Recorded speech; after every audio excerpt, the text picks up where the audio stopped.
Hi guys, it's Claire. Welcome back. Today I'm here to share with you my top 10 fiction reads of 2017, starting with number 10 and working my way up to the absolute best books of the year. First up is Jane Steele by Lyndsay Faye, which is a retelling of Jane Eyre that's still set in the Victorian period, but features a noticeably and sometimes anachronistically more modern heroine. I've realized recently that I don't do a whole lot of light reading or reading for pure escapism, so this book was a real treat for me because it was just so incredibly fun. Not only was it a super satisfying romance, but it was also an incredibly feminist revenge fantasy and also a wonderful modern update of one of my favorite classics. So if you're looking for a lighter, more fun read that still features great writing, a wonderful heroine, and a really sharp narrative voice, I really recommend that you check out Jane Steele because it checks all the boxes. Next up is Idaho by Emily Ruskovich, which is far from a perfect novel, but it's one that has really lingered with me. This novel follows a woman named Anne who is married to a man named Wade,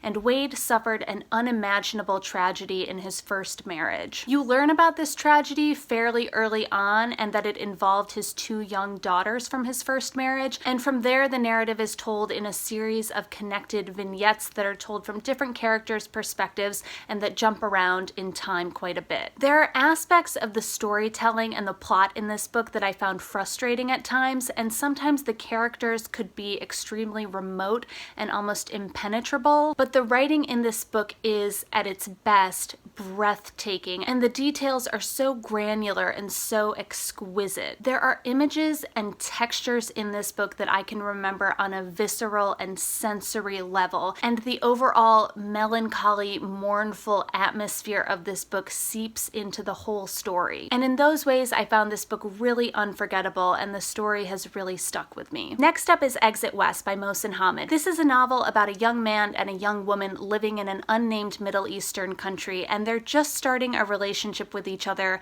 and beginning to fall in love when they're forced to flee their country via a series of doors that allow refugees to escape to other parts of the world. This book was, to me, a very unexpected sort of refugee story. It wasn't at all what I anticipated, and on top of that, it was a really unique and honest love story. This is a book that really focuses on the individual emotional experience of migration. I know there are a lot of people who didn't really jive with the writing in this book, which features a lot of run-on sentences and perhaps overly poetic language, but I found it extremely effective and quite moving, and I think that the writing style, coupled with the unnamed setting, the sort of magical device of the doors, helped to create an almost fairy tale-like quality in this book. And so although the content of this book does feel incredibly relevant and of the moment, it also has a sort of dreamy and timeless feel to it that I really loved. Next up, I have the short story Moonlight Shadow by Banana Yoshimoto. And this is a short story that is often included in printed editions of Banana Yoshimoto's most famous novella, Kitchen.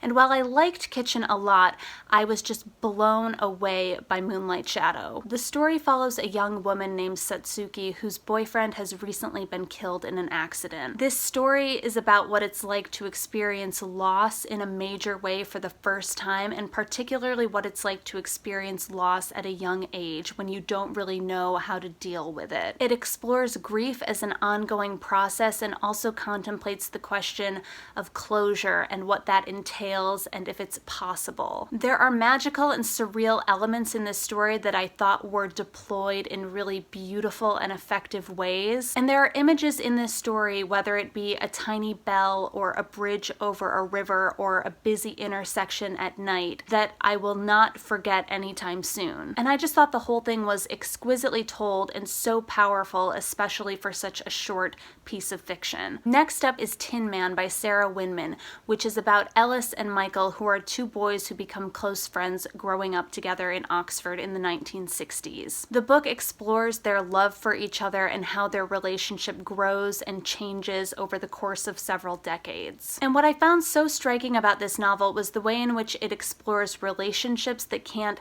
be easily or concretely defined, and the way in which it explores memory as a kind of space that we move through. And when I was reading this book, I couldn't stop thinking about how much it reminded me of a Wong Kar-wai movie. there's a quote from a New York Times review of Wong Kar-wai's movie 2046 that I think so accurately describes the way I feel about that movie and also the way I feel about Tin Man. And the review says this: memory isn't just a favorite snapshot, a blast from the past.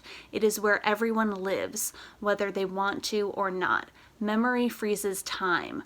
Memory turns finite moments into spaces, a hotel room, say, that we return to again and again. It gives us a glimpse of the eternal and, like art at its most sublime, a means for transcendence. That sums up how I feel about Tin Man and why I love it and why I think that you should definitely pick it up. Next up is Human Acts by Hong Kong, which is a novel told through 7 vignettes that tell the stories of different people who are in some way associated with the Gwangju uprising that occurred in South Korea in 1980. This book details that horrible and deadly event itself, and it also chronicles the trauma, the devastation, and the loss that continue to ripple out from that event and affect people's lives several years after the fact. In Korean, the title of this book translates to something along the lines of "The Boy is Coming," and the boy at the center of this novel is a 15-year-old named Dong-ho who is in the streets of Gwangju on the day of the uprising. He provides the emotional through line for this book, and as the story goes on, you start to see the ways in which all of these people's stories and lives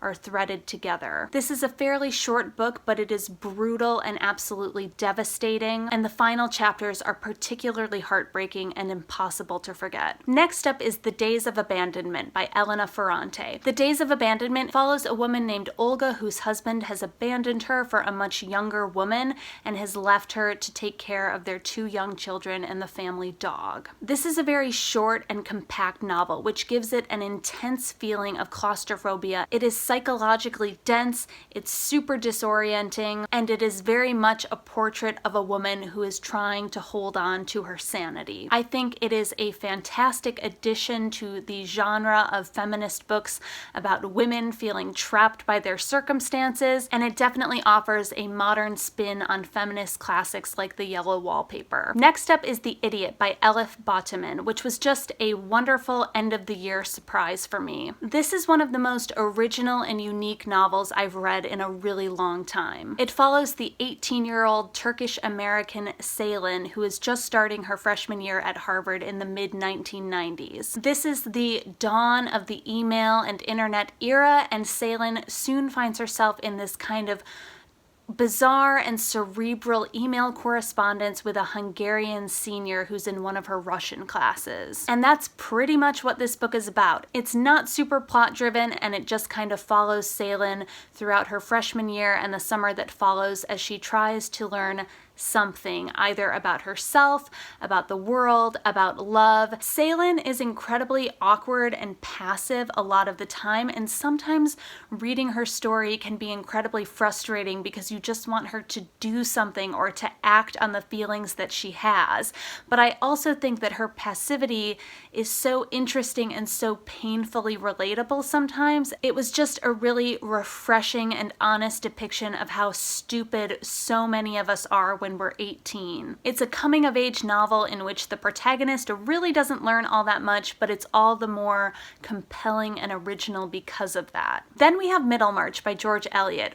What a wonderful, wonderful book. There's not a whole lot to say about the plot of this book other than it's about people living in the town of Middlemarch and trying to figure out their lives. But I've said it before and I'll say it again, I was really, really shocked at how relevant this book felt to me as a 21st century millennial. Reading about these young people who are trying to figure out who they are and what they want to accomplish and forging these dreams that they have to reconfigure when they are faced with the realities of things was such a comfort and a balm for me. This is very much a book about ordinary people, and it really feels like it has something to say to everyone regardless of their age or where they're at in life. I could go on and on. I already have. If you want to know more about my thoughts on Middlemarch, I did a full review, which you can check out if you're interested, but mostly I would just urge you to check out the book itself. And last but certainly not least, my favorite book/books of the year were the Neapolitan novels by Elena Ferrante,